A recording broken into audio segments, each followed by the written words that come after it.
Now hey guys, welcome back to the channel, and well, what do we got here? Yeah, welcome back to another Swiss Scissor One video, and as you can see, we've got quite a large plane here, don't we? Yes, this is actually the Antonov AN225. We're standing on runway 2 to left of Nice Airport here in the multiplayer, which is why there's another 747 on the runway, and there's someone doing a flyby, and there we go, we just had a Cessna Citation Longitude crash into us. That was not good at all. What do we got here? That is a Cessna 172. Welcome to the chaos of Microsoft Flight Simulator 2020. This is pretty fast today. Now, let's actually go ahead and take off this big boy.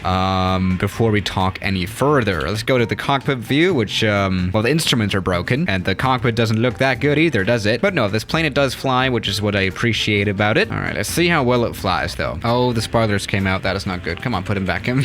All right, there we go. Now the plane is ready for this takeoff. I think it does need at least like an 8,000 feet runway, as I've heard, which is not very short, so let's see. Come on, get off the ground. Oh, no, this might actually be an overrun. Yeah, this plane is loaded with a little bit of cargo, and that was super close. Did you just see that? All right. Oh, I think we did touch the water here, didn't we? All right, there we go. That was actually quite a nice takeoff. Let's put the gear back in. Okay, something is weird about this aircraft. The nose landing gear won't come in. That is like genuinely funny, actually. All right, so what is actually the deal here? I mean, obviously, there hasn't been a brand new AN225 developed for this flight simulator, right? No, really, there has not. What I did here is I basically converted an old FSX plane from 2008 or something with the MFS plane converter to Microsoft Flight Simulator 2020, and it does actually work quite well. The instruments are completely broken.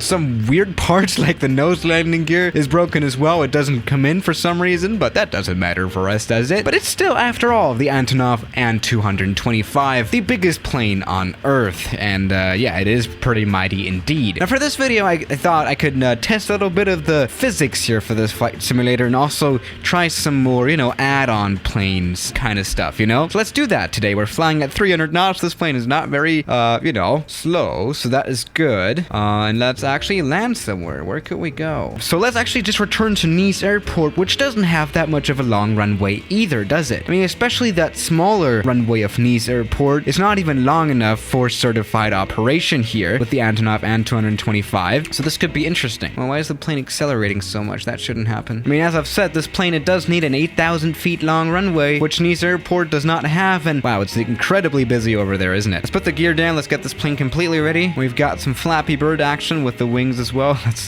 pretty funny, isn't it? There's a lot of wing flex here, actually. And let's go ahead and get this plane touched down. We're super fast. This will be a little bit of a spicy one. There we go. That was indeed a spicy touchdown. Now we need a stop. Oh, wow. This plane is stopping in a jiffy, isn't it? Jesus Christ. It doesn't need a runway at all. This will be a very interesting video indeed. So let's just travel the world with this one. That was really a bad landing, by the way, but I don't care. I just wanted to demonstrate the landing here. All right. Where could we go first is the question, of course. Yeah, how about Courchevel? No, I'm just kidding, of course. You know what? I'm thinking one of the islands here in the Canaries, or I think that's what they're called. They have very interesting runways, like 4,900 feet of asphalt. That seems perfect for a little bit of a challenge here in the Antonov AN225, right? Let's just go ahead and come in for an approach here. All right, La Gomera. Very interesting island indeed. I haven't ever been there, but it does seem very interesting. Let's go. All right, let's go ahead and do this. Yeah, it looks so funny when the nose landing gear is only out. All right, let's go ahead. We're again coming in super duper fast, which is weird. And this add-on plane, it is a little bit broken physically as well. Like with the physics engine, it doesn't work properly. But that doesn't matter. The only thing we really care about now is getting this plane safely down to the ground. And I'm using the outside view again, because that one actually has instruments. In the cockpit view, you cannot see instruments, so that definitely makes sense, doesn't it? Which is probably going to be the reason why our landing is going to suck. Let's go ahead. Oh, no. Alright, we need to touch down immediately and get in for reverse thrust. Let me just tell you, yesterday's video was about making the smoothest landings in the world. I was actually really good at 35 feet per minute of touchdown rate. That was perfect. And this one was not quite that, but we did stop at quite a short runway, especially, you know, considering that this is an Antonov AN225, right? So let's move on. Yeah, I mean, 4,000 feet long runway, and we did not use all of it, so, you know, it's time for a little bit of a a bigger challenge, isn't it? Alright, I mean, let's go back to the south of France, because that one does actually have a very interesting airport called Le Mans. Not a long runway, but I've managed to land something like an A320 there. So maybe let's see if the Antonov 225 could land there too. And we're probably gonna have another whole loss of an Antonov AN225. We're gonna completely destroy this one on the landing as well. I'm really looking forward to that, I guess. Alright, Antonov AN220. Oh, alright, come on. As you can tell down here, this is not a long runway. So let's get this done.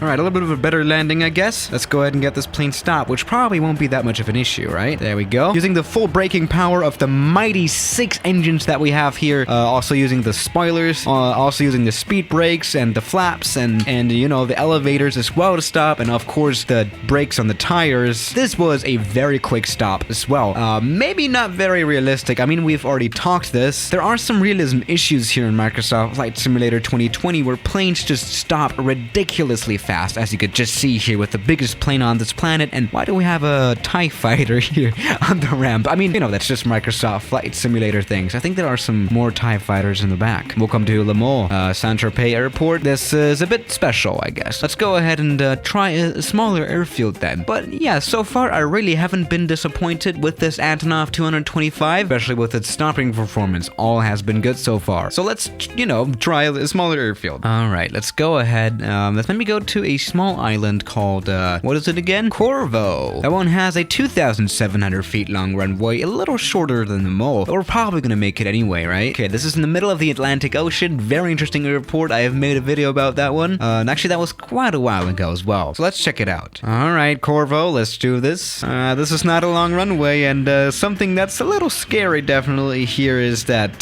behind the runway, there's only water, so we have to stop. Otherwise, this plane is gonna be definitely wasted, and we're probably going to be wasted as well. So this is going to be interesting. Oh, let's not crash into the water. Oh, something is weird with the water here. It's almost purple. Or have I gone colorblind? I don't know. Okay, Corvo, let's do this. We're coming in very fast again. I don't know why this plane is coming in so fast. I don't know. Let's go ahead.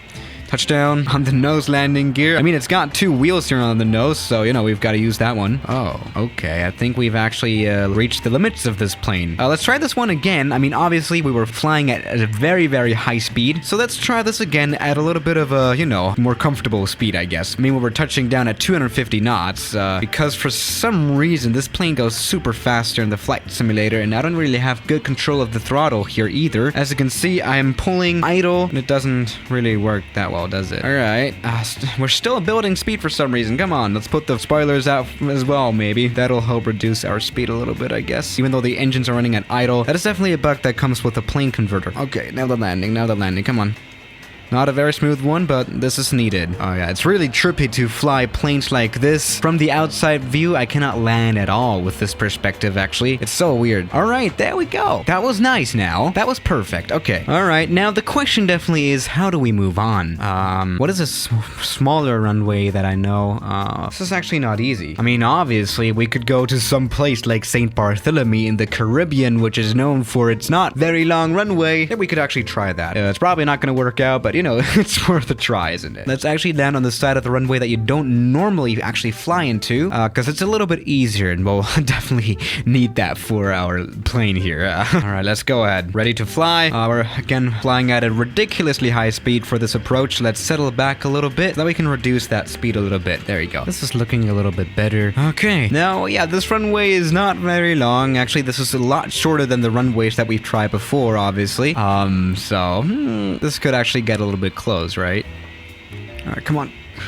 Stop! Oh my goodness. I think I've actually managed to stop an Antonov AN225 here at St. Barthelemy. And look, I mean, the nose landing here is actually touching the grass a little bit. So this is really the, you know, shortest of shortest that you can go for a runway here in the Antonov AN225, I guess. This was pretty amazing, wasn't it? That was actually really nice. Maybe not a very realistic flight. I mean, definitely the Antonov AN225 is going to need a much longer runway than this one. At least in real life. I mean, as I've already said, it does need at least like 2.5 kilometers of runway, which is like 8,000 feet, which makes sense. Also, I removed a little bit of that payload here of this plane. It's not, you know, fully loaded, obviously. Otherwise, we wouldn't have stopped this quickly. But this worked out quite nicely, didn't it? And to end this video, let's maybe try a takeoff as well. Come on. All right, the plane is running at full power. Let's get out of here. 6 engines. Come on. These aren't really pushing it, are they? Come on. Yeah, it doesn't look like a takeoff is gonna happen. I'm running at full power. This is a little weird. As you can see, the MFS converter thing is not, you know, that perfect yet. So yeah, guys, thank you for watching today's video, and I'll see you tomorrow. As always, good night.